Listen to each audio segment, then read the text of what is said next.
रेतीले मैदान जैसा नजर आया। ऐसा मान लिया गया कि आतंकी संगठन ने एक ऑयल रिच इलाके को अपने कब्जे में ले लिया। ऐसी जगह ऑपरेशन शुरू करने से पहले 2 अपाचे अटैक हेलीकॉप्टरों ने पूरे इलाके का जायजा लेकर तय किया कि इलाका सुरक्षित है। इलाके के सुरक्षित होने के बाद की तस्दीक होते ही अपाचे हेलीकॉप्टर के इशारे के बाद 2 Mi-17 हेलीकॉप्टर उस इलाके में पहुंचे और रस्सियों के सहारे स्पेशल कमांडो जमीन पर उतरे।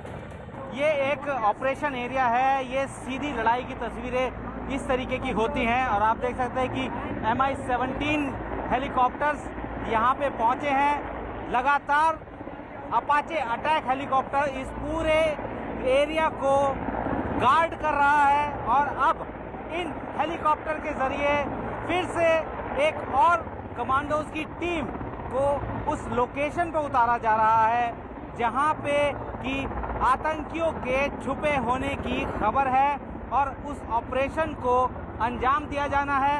ये सामने आप ये बिल्डिंग देख सकते हैं। ये सारी बिल्डिंगें वही है जिनको कि निशान लगाया हुआ है कि किस किस बिल्डिंग में किस तरीके का ऑपरेशन करना है। ये एक रियल टाइम ऑपरेशन है। उसके बाद चिनूक हेलीकॉप्टर के जरिए एक जीप को ऑपरेशन एरिया में उतारा गया, ये जताने के लिए कि जंग के मैदान में जमीन पर आसमान के रास्ते कैसे रसद और मदद पहुंचाई जा सकती है।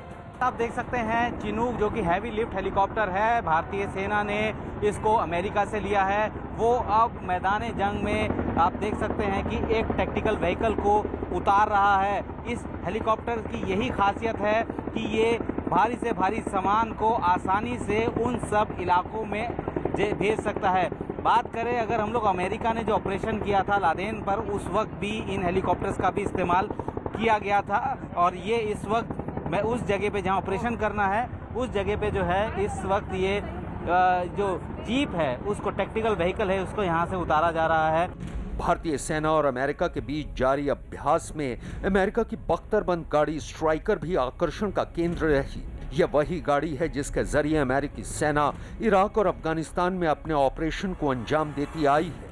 ये पूरा डेजर्ट एरिया है और यहाँ पे इस वक्त भारत और अमेरिका के जो फोर्सेस हैं वो काउंटर टेररिज्म का एक ड्रिल जो है उसको कर रहे हैं। इस साइड में आप देख सकते हैं कि लगातार जो है BMPs जो है भारतीय BMPs जो है वो यहाँ से फायर कर रही है। उसके साथ में जो है T-90 भीष्मा टैंक जो कि लगातार निशाने को साध रही है और आप जिस तरीके से आप देख सकते हैं कि बिल्कुल सामने निशाना है और उसको जो है अचीव किया जा रहा है। लगातार जो है फायरिंग यहाँ से जारी है और ये सबसे ख़ास बात ये है कि जो ये T-90 टैंक है इनको भारतीय सेना ने तैनात किया है LAC पर। जिस तरीके के हालात इस वक्त बने हुए हैं BMP से लेकर आप देख सकते हैं कि लगातार फायरिंग कर रहे हैं। उधर 3 T-90 टैंक्स हैं, उसके साथ में 2 स्ट्राइकर हैं। जब पूरा इलाका घेर लिया गया तब शुरू हुई आतिशबाजी,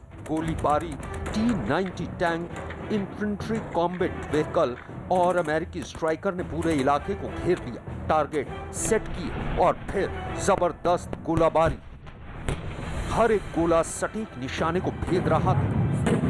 यह नजारा दुश्मन के छक्के उड़ाने के लिए काफी है। पाकिस्तान की सीमा पर तैनात भारतीय टैंक T-90 को लद्दाख में LAC पर भी तैनात किया गया है और जिस तरह T-90 गर्म रेगिस्तान में गोला बरसा सकता है तो ठंडे रेगिस्तान कहे जाने वाले लद्दाख में भी जमकर गोला बरसाने को तैयार है।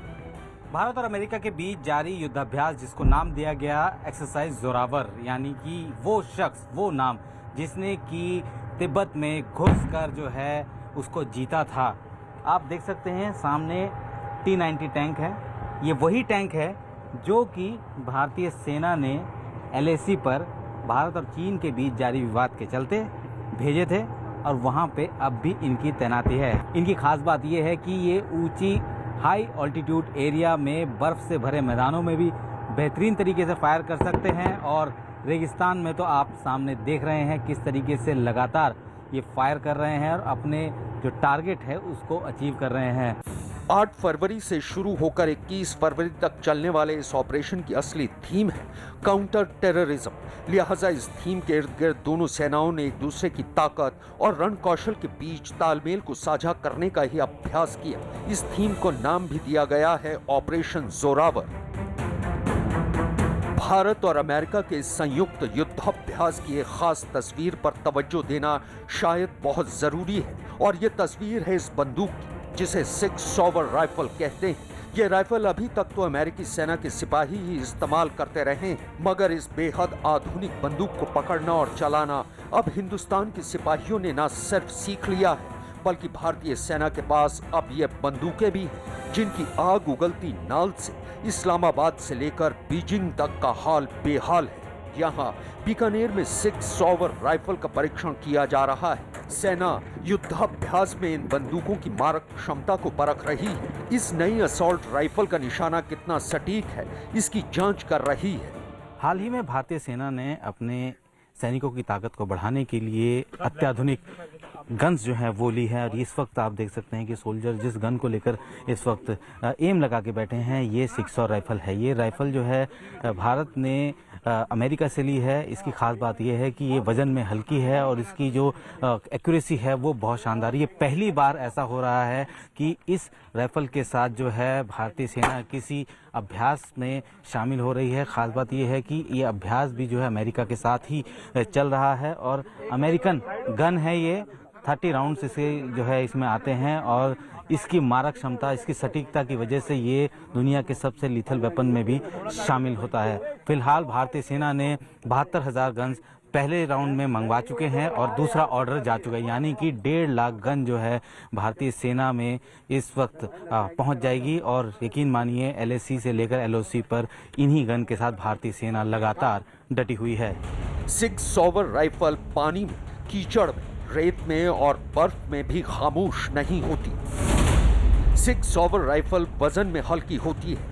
ये 400 मीटर यानी करीब आधा किलोमीटर तक निशाना लगाने में सक्षम है। इसका निशाना बेहद सटीक है क्योंकि इसमें व्यू फाइंडर जैसी चीजें लगी होती हैं। 6 सॉवर राइफल विपरीत परिस्थितियों में भी काम करती है।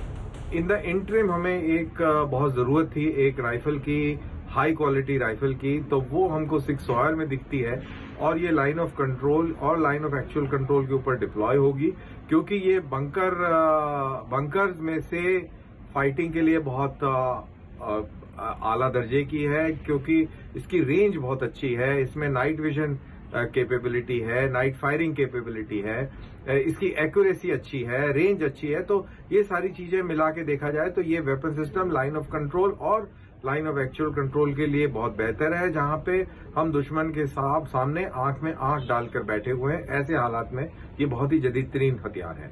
अमेरिकी सैनिक अपने साथ कई ऐसे नए गैजेट भी साथ लेकर आए हैं जो कि युद्ध के मैदान में काफी कारगर साबित होते हैं। उनमें से एक है मैक्रो ड्रोन ब्लैक हॉर्नेट, जो कि वजन में काफी हल्के हैं। 2 कैमरे से लैस एक बार चार्ज करने के बाद 25 मिनट तक 4 किलोमीटर तक दुश्मन के इलाके में उड़ान भर सकते हैं।